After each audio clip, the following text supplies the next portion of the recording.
So today we're talking about this keyboard. This is the ZSA Planck. There's a couple of providers of this board, by the way. ZSA is also known for making the Moonlander and the Voyager. And the thing that's interesting about this board is that this board is actually discontinued. The only way you can get this is via a second-hand website. Now, the reason why I was curious to try this keyboard is just because this shape is so unconventional. Part of me was honestly wondering, what's the appeal of this keyboard and why was it so popular this long? And just for a comparison, right, this is the normal Mac keyboard. This thing is just a good chunk smaller. That might be the appeal, right? The fact that it's smaller might be interesting. The fact that it's very symmetric might be interesting. This board also comes with great configuration software and, as you can see, very nice RGB lighting. So those things all might be the appeal. But all those things immediately go away the moment you try to type on this thing. Let me explain. I'm going to put my hand in the quote-unquote official resting position. So those are the home row keys here and the home row keys here. And if I were just to try to rest my hand, you're going to notice that my thumbs, they just intersect. So, okay, I got to lean them inside a little bit more. And actually, if I want to now maybe hover, I guess I could try to twist my hand like this and start typing. But the whole benefit of having a columnar layout is that I can move my fingers up and down. So, okay, I guess the intended position would be to put this hand here, such that my fingers can move up and down, but oh my thumbs are just in the way of each other. Not to mention the fact that if I want to hit any of the keys over here, then, if you're floating your hands anyway, I suppose it's in a way fine, but it definitely does feel like the keys down below here do require a lot of carrying over. And you might almost wonder if it's maybe better to move some of these keys on top over here. Or, if you're really interested in sort of functionality and ergonomics, another thing you could also do is just split the keyboard and maybe do something where your thumb can freely move and is able to access multiple keys. But in this particular case, not only do I only have one button for two thumbs, but my thumbs are pretty much always touching each other as they're doing it. And that's not even talking about what's happening with my wrists here. Just notice that if I want to have my fingers be able to move up and down, that my wrists really got to go inward. So, okay, I guess maybe what I got to do is move my hand out like this a little bit more. And that does make a little bit of sense, because this way my thumbs can also hit these layer buttons over here. And you can see that the moment I hit a layer button, the color changes, right? So I'm able to toggle layers and access all sorts of keys that I've programmed. So, okay, then I guess I'm supposed to type like this, but if you do that, the whole benefit of having the columnar layout where you're easily able to find the keys, that kind of goes away.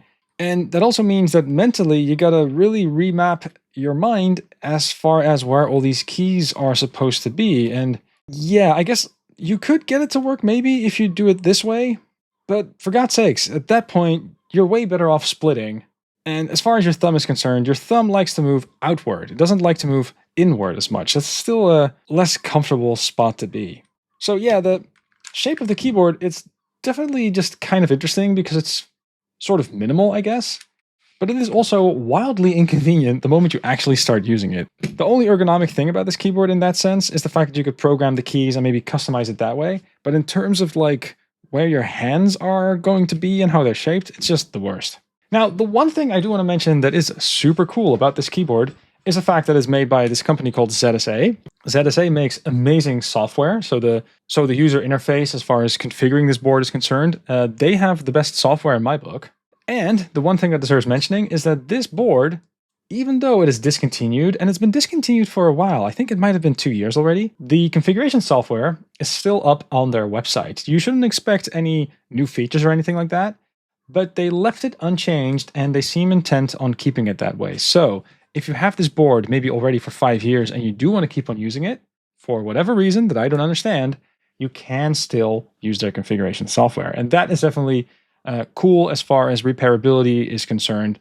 More providers would do well to take that serious. Now, speaking of the configuration software, it is really convenient and just good. This is what it looks like, by the way. There's a couple of buttons, and one thing I could do is I could say, well, maybe I want to change the colors, right? So one thing I could configure is maybe let's make the home row red. So let's add a little bit of red color here. Color, right? Okay, so let's say that this is something I'm interested in.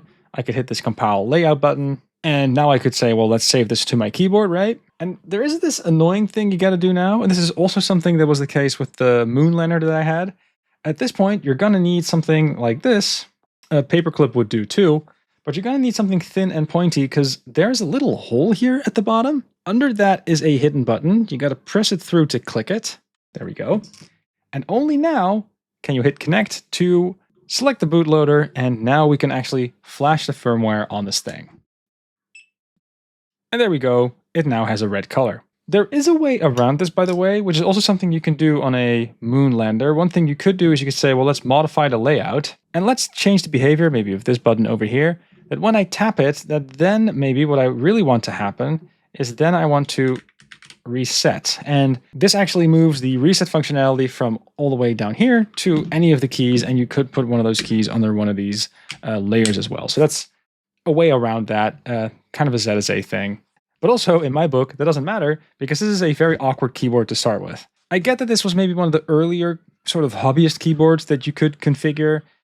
I get that people might find this appealing because it does look a little bit like an art project. You know, I get all of that.